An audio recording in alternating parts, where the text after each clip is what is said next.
Saeed Fahd Bilal tundra एक बर्फीला इलाका है। यहाँ रहने वालों को एस्किमो कहा जाता है। टुंड्रा में बहुत ठंड होती है और सूरज बहुत कम निकलता है। इस इलाके में निजर नाम का एक लड़का अपने माता-पिता के साथ रहता था। उसका पिता रेंडियर पालता था। रेंडियर एक बड़े हिरन जैसा जानवर होता है। ये लोग एक चारागाह में रेंडियर चराने के बाद दूसरी चारागाह में चले जाते। निजर स्कूल नहीं जाता था, बल्कि अपने पिता का हाथ बंटाता था। आर्कटिक में रातें महीनों तक लंबी होती हैं, इसलिए निजर भी रात को सोता और रात में ही जागता। इन दिनों बर्फ जमीन को ढके रखती है। आसमान में चांद तारे चमकते रहते हैं। कभी आसमान के दक्षिण में रोशनी की पट्टियां गुजर रही होती हैं और कभी लगता है जैसे रोशनी का हरा पर्दा ठंडे तारों को ढके हुए है और कभी ये रोशनी हजारों नीले तीरों जैसी नजर आती है। निजर ये सब देखकर हैरान होता।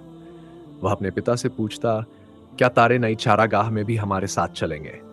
उसे लंबी ध्रुवीय रातों की आदत थी, लेकिन फिर भी वह दिन का इंतजार बेसब्री से करता। वह अपने पिता से कहता, शायद सूरज हमें भूल गया है। हो सकता है वह कहीं खो गया हो और उसे रास्ता न मिल रहा हो। उसका पिता उसकी बात पर हंसता और कहता, सूरज अपना रास्ता खुद ढूंढ लेगा, जरा सब्र करो। वो देखो सामने, पहाड़ियों के बीच सुबह हो रही है। ऐसा लग रहा है जैसे वहां आग जल रही हो। जल्द ही दिन निकल आएगा और रात को भगा देगा। निजर सोचता कि अब बर्फ डरकर पिघल जाएगी और नीचे से घास निकल आएगी। एक दिन अचानक हवा तेज चलने लगी और सूरज की रोशनी धुंधली पड़ने लगी। शायद यह हवा नहीं थी, बल्कि कोई हवाई जहाज गुजरा था। निजर को हवाई जहाज पर बहुत गुस्सा आया, क्योंकि उसके इतने नीचे उड़ने से रेंडियर डर गए थे। निजर ने गुस्से में हवाई जहाज को इशारा किया कि वह ऊपर चला जाए। उसका कुत्ता पॉश भी भौंकने लगा। पायलट ने उसका इशारा देख लिया और जहाज को ऊंचाई पर ले गया। जहाज सूरज की लाल रोशनी में लाल और फिर नारंगी हो गया। निजर ने सोचा, काश यहाँ कोई बड़ा सा पेड़ होता जिस पर चढ़कर मैं सूरज देख सकता, लेकिन टुंड्रा में उगने वाले बर्च के पेड़ इतने छोटे थे कि उन पर चढ़कर भी सूरज नजर नहीं आ सकता था। निजर यही सोच रहा था कि उसके सामने से एक सफेद चीज गुजरी। ये एक बर्फीली लोमड़ी थी। पॉश तेजी से भागा, मगर लोमड़ी उससे भी तेज दौड़ी। निजर ने उसे चिल्लाकर वापस बुलाया। पॉश एक दो बार भौंका, जैसे लोमड़ी से कह रहा हो कि खैर, चाहती हो तो यहां फिर मत आना। जल्द ही हवा और तेज हो गई। रोशनी और भी धुंधली पड़ गई। ऐसा लग रहा था कि बर्फीला तूफान आने वाला है। आसमान में गहरे बादल छा गए। हवा झोंकों में बदल गई।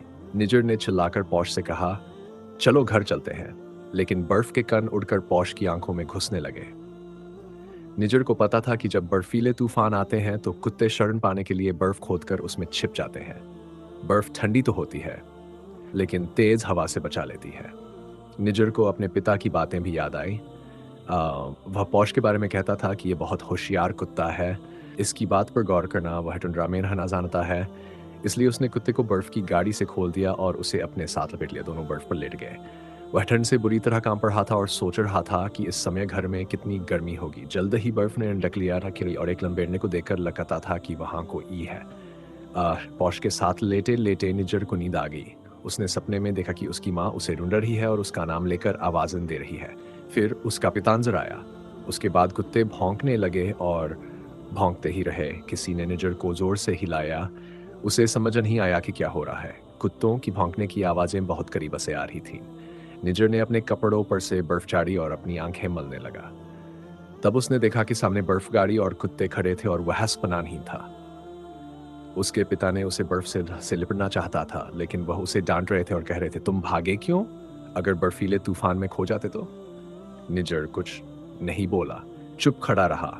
उसने धीरे से कहा, मैं अकेला नहीं था, पॉश मेरे साथ था। सूरज खो गया था, हम दोनों उसे ढूंढ रहे थे।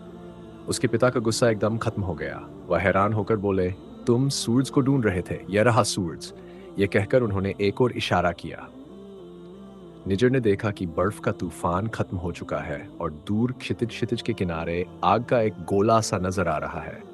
ऐसा लग रहा था जैसे हवा, रेंडियर, कुत्ते और सारा टुंड्रा सूरज की गुलाबी रोशनी में एक नई जिंदगी पा गए हैं। निजर ने चिल्लाकर कहा, मैंने सूरज को पा लिया।